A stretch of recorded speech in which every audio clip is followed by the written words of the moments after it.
बच्चों ये वाला क्वेश्चन देखते हैं। इसमें हमें दे रखा है एक क्वाड्रेटिक इक्वेशन है जिसके रूट हैं अल्फ़ा एंड बीटा, एंड एक दूसरा इक्वेशन हमें फॉर्म करना है जिसके root alpha plus one by beta and beta plus one by alpha होंगे। तो हमें सबसे पहला काम क्या करना है, हमें इस क्वाड्रेटिक इक्वेशन को सिंप्लीफाई करना है। तो अगर हम इसे सिंप्लीफाई करने का ट्राई करेंगे तो आप इसको देखो, 3 और पावर में लिखा हुआ है log 5/3, है ना। ये हमारे पास प्रॉपर्टी होती है, इसको हम 5 लिख सकते हैं, बट ये कब होता है, a log b/a, इस तरह से पावर में, तो हम इसको b लिख सकते हैं। बट यहाँ पे कोई अंडर रूट नहीं होता है, कोई पावर नहीं होती है, तो ये अंडर रूट की वजह से हम इसको नहीं लिख सकते हैं। तो हमारी अप्रोच क्या रहने वाली है, हम इस अंडर रूट को हटाने का ट्राई करेंगे। तो हम क्या करेंगे कि इसी के साथ मल्टीप्लाई एंड डिवाइड करने वाले हैं। तो log 5/3 का अंडर रूट ये हमारे पास पहले से है, और हम इसी से मल्टीप्लाई करेंगे log 5/3 का अंडर रूट, और इसी से हम डिवाइड करेंगे, और ये सब पावर में हो रहा है, ठीक है, इस तरह से। तो जैसे ये दो अंडर रूट मल्टीप्लाई होंगे, अंडर रूट से बाहर आ जाएगा, बाहर आ जाएगा तो 3 की पावर log 5/3 ये आ जाएगा, और ये डिवाइड में लिखा हुआ है, तो हम इसको ऐसे लिख सकते हैं 1/log 3 log 5/3 अंडर रूट के अंदर, है ना, ये पावर है। इसको हम एक ब्रैकेट में डालते हैं, ये बाहर रहेगा, तो ये अभी प्रॉपर्टी बन गई है, तो यहाँ से 5 बचेगा। और अगर हम इसको ऊपर ले जाना चाहें तो ये log की प्रॉपर्टी है, क्या प्रॉपर्टी हमारे पास, log b/a हो, तो हम इसको 1/log a/b इस तरह से लिख सकते हैं। मतलब बेस इंटरचेंज हो जाते हैं, बेस एंड नंबर, अगर हम इनका रेसिप्रोकल करें। तो इसको अगर हम रेसिप्रोकल करेंगे तो बेस एंड नंबर इंटरचेंज हो जाएगा, तो यहाँ पे बचेगा 5, और उधर क्या बचने वाला है, उधर बचने वाला है log 3 नंबर हो गया, और बेस हो गया 5, और इस पे लगा है रूट। और आप इसको देखो, ये और ये सेम हो गया।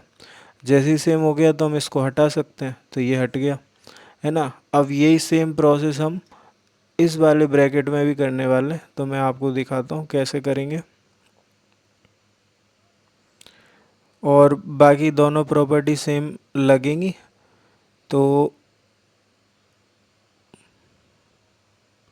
ये हमने दूसरे ब्रैकेट में लगाया। तो इसमें भी हमें क्या है, 3 की पावर में दे रखा है, 3 की पावर में log 5/3 है, और इसकी पावर 1/3 है, ऐसा है। तो 1/3 हटाने के लिए हमें 2/3 लगाना पड़ेगा। तो हमने 2/3 पावर में मल्टीप्लाई एंड डिवाइड कर लिया, log 5/3 इसकी पावर 2/3, और नीचे भी log 5/3 की पावर 2/3, ये सब पावर में हो रहा है ना। तो 2/3 प्लस 1/3, ये मल्टीप्लाई बेस से में पावर ऐड हो जाएगी, तो 3/3 हो जाएगा, तो वो 1 बचेगा। तो 3 की पावर हमारे पास आती है log 5/3, और इधर एक और पावर है 1/log 5/3, और इसकी पावर 2/3 है। तो हम फिर से इसको एक ब्रैकेट के अंदर डालेंगे, और ये पावर है, तो ये 3 सेम हुआ, तो 5 बचेगा। तो ये 5 की पावर आने वाली है, और इसको हम ऊपर ले जाएंगे तो नंबर और बेस इंटरचेंज होगा, तो log 3/5 की पावर 2/3, हम इसको ऐसे लिख सकते हैं। और ये अगेन इसकी तरह बन चुका है ना। तो ये दोनों सेम हुए, तो ये भी कट गए। तो हमारे पास जो बचता है उसके बेसिस पे हमारा क्वेश्चन सिंप्लीफाई हो चुका है। और अब हमें क्या करना है, हमें इसको सिंप्लीफाई करके बस वैल्यू पुटिंग करने का काम करना है। तो हम देखते हैं आगे। तो ये आ गया हमारे पास, जो हमारी इक्वेशन है वो आती है x² माइनस का 5x, है ना। और ये 3 बचा है, इधर इधर -1 बचा है, तो माइनस का 3 इक्वल टू 0, है ना। अब जो इक्वेशन हमें चाहिए वो ये है, तो हम यहाँ से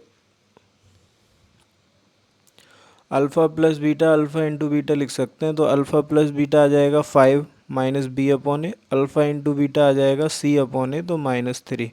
जो इक्वेशन हमें चाहिए वो बनेगी x² minus sum of root, तो अल्फ़ा प्लस बीटा प्लस 1/अल्फ़ा प्लस 1/बीटा into x² minus sum of root into x plus product of root, तो अल्फ़ा प्लस 1/बीटा, और क्या आएगा, और साथ में आ जाएगा बीटा प्लस 1/अल्फ़ा इक्वल्स टू 0, है ना। यहाँ से हम इसे सॉल्व करेंगे तो अल्फ़ा प्लस बीटा 5 है, इसको सॉल्व करेंगे तो alpha plus beta upon alpha beta, तो 5 अपॉन -3 ये आ गया। इधर x आ गया प्लस, इसको सॉल्व करा तो अल्फ़ा बीटा आएगा -3 लिख देते हैं। फिर अल्फ़ा का इसमें मल्टीप्लाई होगा 1, फिर इसका इसमें होगा 1, तो वो आ गया 2, है ना। और फिर इसका इसमें होगा तो 1 अपॉन अल्फ़ा बीटा, तो माइनस का 1/3 ये आ गया इक्वल टू 0।